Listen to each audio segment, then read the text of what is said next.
You're 23 years old, living in Tokyo, working a dead-end office job that pays just enough to keep instant ramen in your cupboard. You're fluent in Japanese after years of study, but your life is aggressively average. Then one night, scrolling through social media at 2 in the morning like the productive citizen you are, you see her, Akari Mizuki. She's an idol in one of Japan's rising girl groups, and she's performing at a charity event you could actually afford to attend. You buy the ticket on impulse, telling yourself it's just for fun. The venue is packed with obsessive fans waving glow sticks in perfect synchronization. You're in the back, just observing, when something impossible happens. During a crowd interaction segment, Akari walks down into the audience. Her eyes scan the crowd and lock onto yours. She stops, smiles, and hands you a signed photo with a handwritten note that says, "Thanks for coming alone. That takes courage." You're confused. You didn't come alone by choice. You just don't have friends who are into this stuff. But somehow, she saw something in you that registered as genuine rather than desperate. After the show, a staff member approaches and hands you a backstage pass. Your brain screams that this is a scam or a prank, but your legs carry you backstage anyway. Akari is there, out of costume, looking exhausted, but somehow more real. She tells you she noticed you because you weren't performing. Everyone else was trying to get her attention, but you were just watching the show. She asks if you want to grab coffee. You're fairly certain this violates 17 different idol industry rules, but you say yes. Over the next 3 months, you meet in secret. Coffee shops in distant neighborhoods, late-night convenience stores. She tells you the idol life is suffocating. Every smile is scripted. Every word is monitored. Her agency controls her diet, her sleep schedule, even her friendships. She's 21 and hasn't made a single autonomous decision in 4 years. You become her escape hatch, the one person who sees her as human rather than product. Then reality crashes through the door. A tabloid photographer catches you two leaving a restaurant. The photo goes viral in under an hour. Her agency goes into crisis mode. You're labeled a stalker, a manipulator, a nobody trying to ruin her career. The internet dissects your entire existence. They find your social media, your workplace, your awkward high school photos. Your boss calls you into his office the next morning. Your face is on the news, and he doesn't want the controversy. You're out within 48 hours. Akari's agency gives her an ultimatum: denounce you publicly and continue her career, or leave the group. She chooses you. She walks away from everything she's worked for since she was 17. The industry blacklists her immediately. No TV appearances, no sponsorships. She's erased. You're both jobless, hiding in your tiny apartment while the media frenzy rages outside. She's crying, not because she regrets the choice, but because she doesn't know who she is without the stage. You hold her and realize you've destroyed her life by existing in it.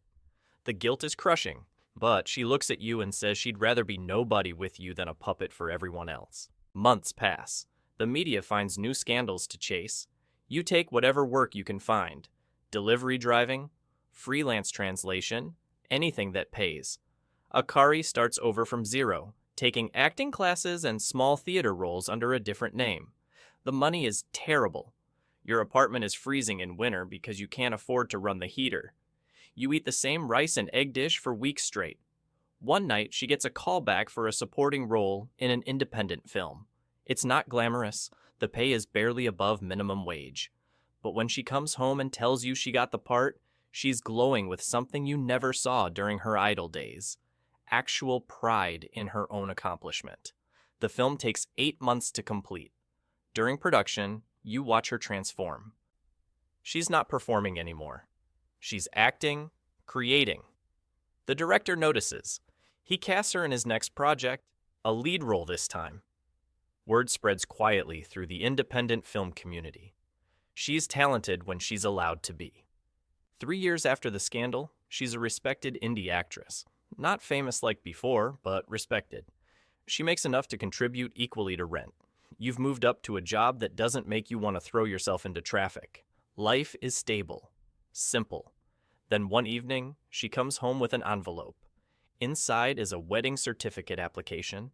She sets it on the table and says, "I want to make this official, not for the public, not for appearances, just for us." You stare at the paper. Marriage in Japan is brutally practical. Family registry updates, tax implications, legal paperwork. Nothing romantic about the process itself. But the way she's looking at you makes it the most romantic thing you've ever experienced. You fill out the forms together at the kitchen table, laughing at the bureaucratic absurdity of legally binding your lives together with a government stamp. You submit the paperwork on a random Tuesday. No ceremony, no guests, just two people at a municipal office making it official. That night, lying in bed, she tells you she wants to go public with the marriage. Not for attention, for closure.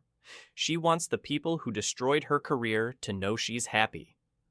That she won. You ask if she's sure, knowing it'll restart the media circus.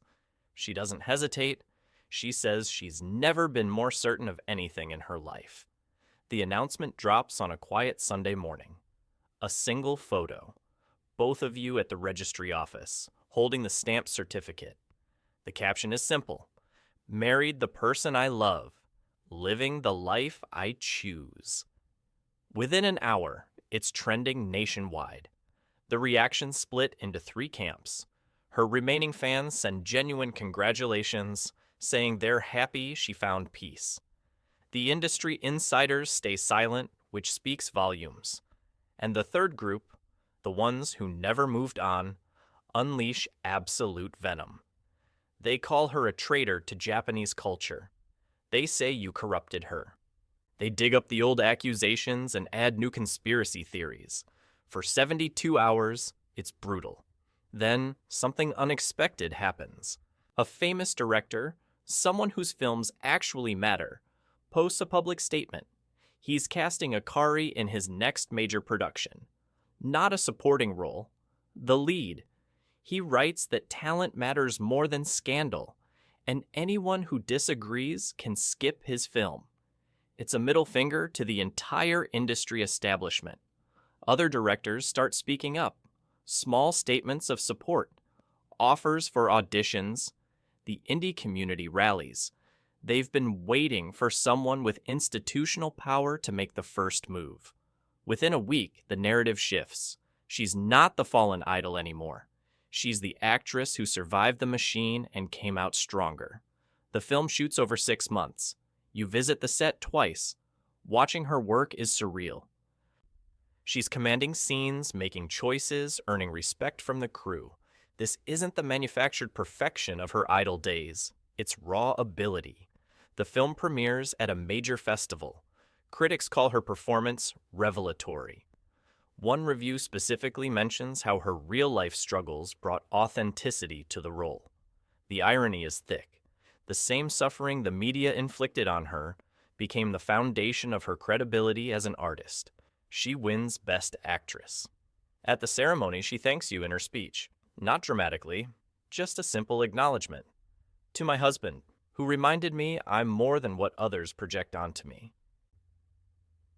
The camera cuts to you in the audience. You're crying, not sad tears, proud ones. She's done it. Rebuilt everything on her own terms. Success brings new challenges. Bigger roles mean longer shoots, press obligations, award circuits. You're supportive, but there's a quiet fear growing. You wonder if she'll outgrow this simple life you built together. If the girl who chose you over fame will remember why when fame chooses her back. One night, she comes home from a week-long shoot. You've prepared dinner, nothing fancy. She walks in, drops her bag, and collapses onto the couch. You ask if she's okay. She's quiet for a long time. Then she says the studio offered her a 10-film contract. Guaranteed lead roles. Financial security for life. But there's a condition. They want her to stay unmarried publicly. Not divorce you, just never mention it. Keep you hidden. Maintain the illusion of availability for her image. They explained it's just business. That marriage doesn't fit the brand they're building around her comeback.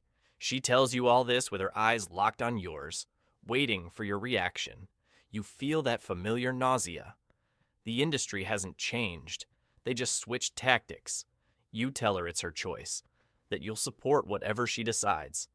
She laughs bitterly, says she already turned them down, told them if they want her, they get all of her. The marriage isn't negotiable. The studio backs off. They sign her anyway, without the condition. Turns out her box office value matters more than their preferences. She starts working at a pace that's almost frightening. 3 films in 2 years, each one successful. She's becoming a household name again, but different this time. Respected, not objectified. You settle into a rhythm. She travels for work. You hold down the home. When she's back, you exist in a bubble of normalcy. Grocery shopping, cooking together, watching terrible television. The mundane intimacy that matters more than any premiere. 5 years after the scandal, a journalist requests an interview. Not tabloid trash, a serious publication. They want to do a long-form piece about her career resurrection. She agrees, but only if you're included. The interview happens in your apartment. The journalist asks about the scandal. She doesn't dance around it. She says it was brutal and unfair, but it freed her. That living for others' approval was slowly killing her. She talks about you without drama. Says you're not some romantic savior. Just a person who saw her as human when the world saw her as property. The journalist asks if she has regrets. She thinks carefully, then says her only regret is not walking away from the idol system sooner, that she wasted years being someone else's fantasy instead of her own person. The article publishes. It's honest, unflinching. The response is overwhelmingly positive. Younger idols start speaking up about industry abuse. Some reference her story as inspiration. She's accidentally become a symbol of resistance against the system. She finds it uncomfortable. Says she just wanted to live her life, not start a movement. But she uses the platform anyway. Speaks at industry panels about artist rights. Funds legal support for idols trying to break abusive contracts. Years continue passing. Her career stabilizes at a sustainable level. Not stratospheric fame, but steady, respected work. You eventually land a job you don't hate, contributing equally to a life you both built. On your 10th anniversary, you're sitting on the tiny balcony of your apartment. She mentions she could probably afford a house now. You ask if she wants one, she shrugs. Says she's happy here, that this apartment represents everything she fought for. The right to choose her own life. You realize she's not the idol you met anymore. Neither is she the broken person hiding from cameras. She's just Akari, your wife, an actress, a person. She looks at you and asks what you're thinking. You tell her the truth, that you're grateful that charity event had cheap tickets that night. That imputes you. LS led to this. She laughs and says that's the most romantic thing you've ever said. You both sit in comfortable silence, watching the city lights. 2 people who survived the machine and built something real in its shadow.